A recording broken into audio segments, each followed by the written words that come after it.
Start with the name of Almighty Allah, who is the most gracious, merciful and omnipresent.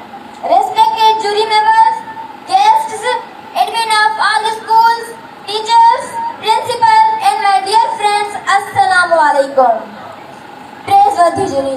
Praiseworthy jury, today I wanna speak on a girl's education. The word education means a process of teaching, training and learning, especially in schools or colleges, to improve knowledge and develop skills.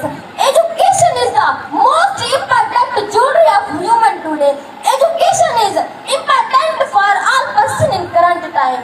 Dear audience, there are both male and female in any family, society and nation.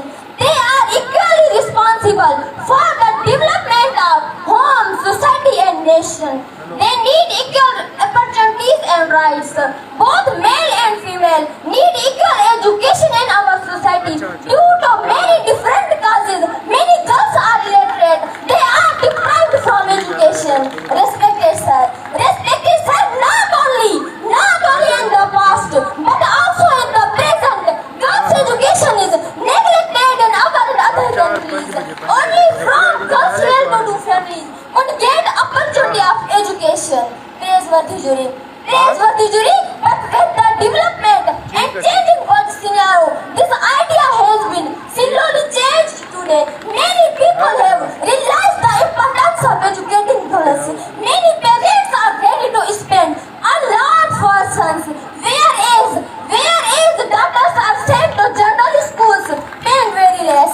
Praiseworthy jury, there are many advantages of education. As we say that both men and women are the two wheels of a same cart, two sides of a same coin. They are the 2 feet of a person. Is a cart can't move on one wheel. Similarly, a family, society or a nation can't progress if both men and women are not educated.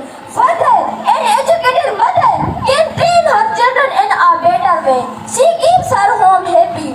Respected sir, girls' education will have a good impact on the economy of the country. It will lead to the progress of the country. Hence, girls' education is important and it should be encouraged. In the last, I wind up my speech with these words. If you educate a man, you educate an individual. But if you educate a woman, you educate a nation. Thanks.